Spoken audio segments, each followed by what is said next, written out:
Hey guys, hello to all the Huddersfield supporters and fans there in the UK.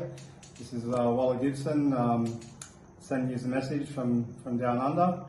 I've got my daughter on the camera on the other side. She's going to ask me the questions and I'll quickly rip through them for you.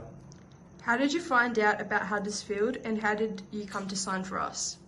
Okay, it was during the New South Wales Country trials. Greg Shuttleworth's dad, he watched me play during those trials, and he phoned me up and asked me would I be interested in going over to England. And a couple of days later, Neil Shuttleworth rang me from the club and said we're prepared to pay all your expenses, give you a return flight, pay for a return flight. If you don't like us, you've got a return flight. If I don't like yous, then I had a return flight. Who was your best mate at the club and in the game in general? Got to be Lee St. Hilaire. To this day, I'm still in contact with Lee, and I went back over, as you well know, a couple of years ago, and Lee, and his family put me up. Most grateful for that. But yeah, Lee St. Hilaire was my best friend and still is. Which was your least favourite ground to play on? I'd have to say Dewsbury, purely because it was like a really muddy, sort of sloping pitch, and the showers in the away changing room was like a pig trough, and I hated having to jump in that bath or in that trough. Why did you leave Huddersfield? And when you left Huddersfield for Oldham, did you see this any great benefit to his career? Yeah, look, I set out with a little 3-year plan after, initially I was only going to go over for a year, and yeah, like 7 years later. But yeah, I could see Huddersfield would eventually get into the first division, but it wouldn't be in my time at the club, and I wanted to play first division. So Peter Tunks approached me and said, look, we've got a team there that's going to win the second division at Oldham. I always loved playing against Oldham when I played at Huddersfield. Loved the atmosphere at the ground and their away supporters at the time. And yeah, it was purely just to play first division. What did you do when you went back to Australia? I ended up going up to the Gold Coast. I played both seasons there during my period in England. Like I could play the English season and then I'd come home and play with Runaway Bay in Group 18. And Kevy Langer was coaching at Runaway Bay, and I knew Kevy from London Broncos and playing against them. And we actually spoke about it whilst I was in England when I played against Kevy at London.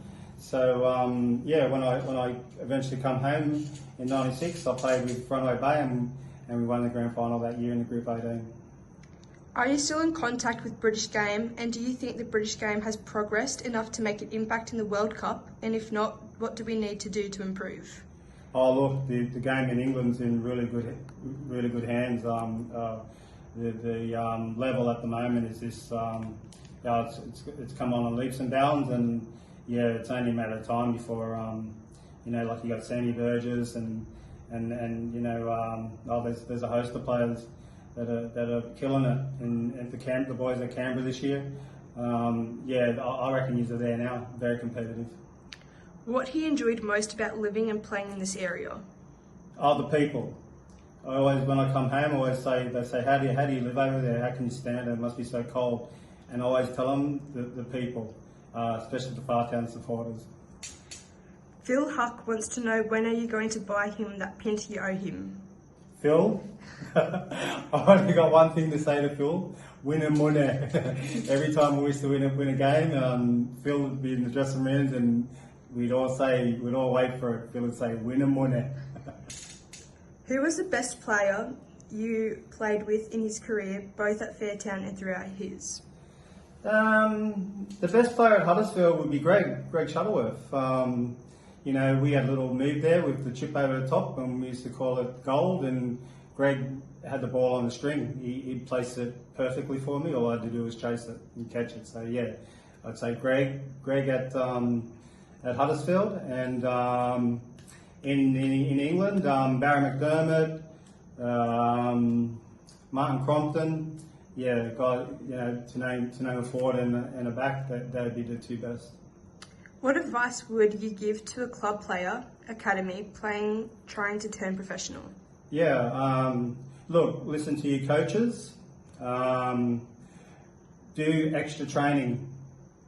Do your club training. Turn up 5 minutes, 10 minutes before. Make sure you're punctual. Eat healthy. Don't drink. Don't do drugs. But number one, do your own training. Do the extra. You've got to do the extra to make it at that level.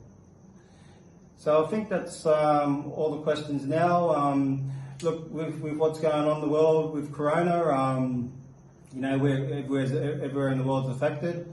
We've seemed to have it under control because we've got like these the border closures. We've got quarantine for 14 days when you're going to each state. Any foreign visitors that come, they've got to go into hotel quarantine. I believe you are introducing it just now, unfortunately, but we've been doing that for a while now.